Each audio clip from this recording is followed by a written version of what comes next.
He is the best player on the planet, and it ain't even close anymore. What happened in game 3 and 4? I'm sorry what happened to LeBron. What happened in games 3 and 4?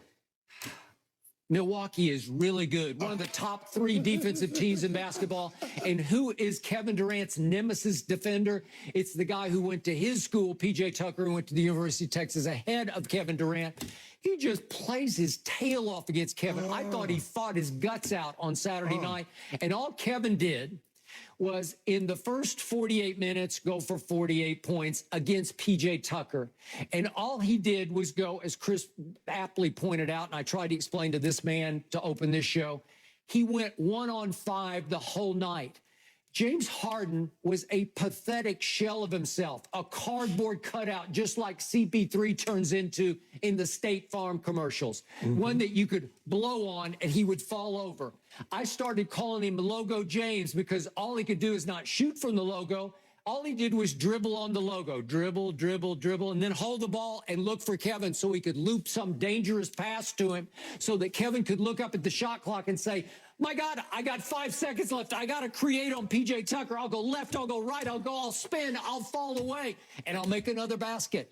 He was extraordinary, and he guarded Giannis at the other end, and yeah, he hit the wall. He finally, playing every minute the last 3 games, he finally just hit the wall in overtime and had no lift left. And he finally shot an air ball on Drew Holiday to end the game because he had no legs left. Chris, how many times have you done a show with Skip Bayless and somebody has mentioned fatigue with LeBron James and you said you can't use that? Great players, Michael Jordan, Kobe Bryant never got tired. You can't use fatigue. How many times have we heard him say it? When LeBron had 51, 8, and 8, that game 1, and many people say that was the greatest game I've ever seen him play. I said, Skip, he was dog tired.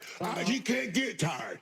Chris will remember this. All I heard on ESPN in 2015 at the finals, I was there. Game 4, LeBron had played the greatest 3 games of his stretch of his career. I always give you this. Those 3 games when he obviously had lost Kevin Love going into game 1 and lost Kyrie in overtime of game 1 at Oracle, LeBron was just, he was on some other planet. He was the best player on some other planet for 3 games.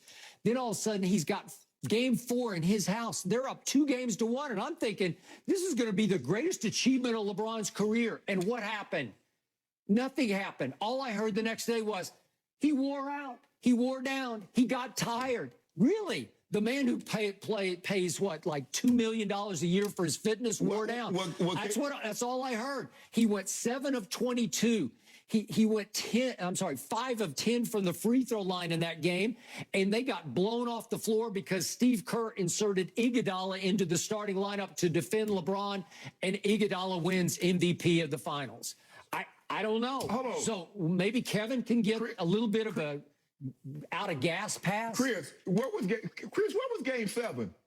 We talking about a game 4 in LeBron's building, and he lost. What was game 7 of this series? Now, I want to ask you this, Chris, because you said a quarter century. If I'm not mistaken, you say you covered the NBA for a quarter century. Which team do you think was better? Yeah. The 2015 Golden State Warriors or the 2020 Milwaukee Bucks? Which team would you say was better? Warriors.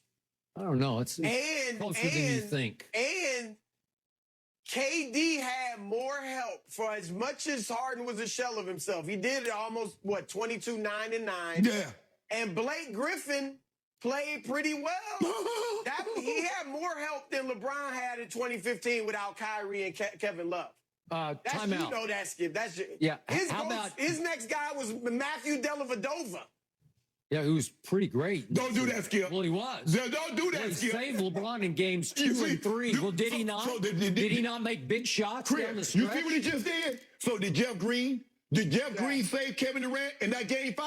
Well, how about game 7? Jeff Green, he played. He actually played 13 minutes. He didn't even take a shot in game 7. What's that about? You see what he did? Landry Shamet, did he take a shot in game 7? He didn't take a shot.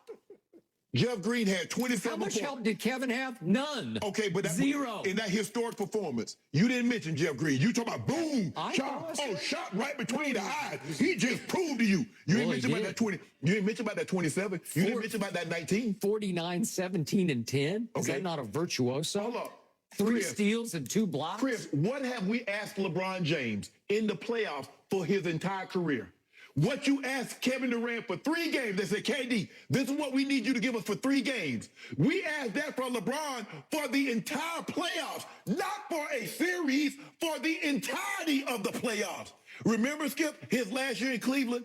He averaged 34, 8, and 8. Not for a series, for the entire playoffs. That's what he averaged. And you over here crowing, you up here like a rooster on a Sunday morning, waking everybody up talking 49, 17, and 10. You need to sit down. You need to sit down. He Shannon. lost. Come on. Now I need you to tell me that. He made one of the great clutch shots in the history of basketball, as Chris just detailed for you. It was a thing of beauty. What again? And his toe was about a half an inch on the line, or you're cooked. You're done. I thought it was over. All right. Chris, you know what I did? I almost won the lottery. If I'd have got those 5 numbers correct, I'd have won the lottery. For you, because you're jumping out of your seat. You're not even in the shot at this point. So take a moment, and we are not done here with Chris Broussard. Is there any way the Clippers can slow down Devin Booker? I want your thoughts after the break. Oh, okay.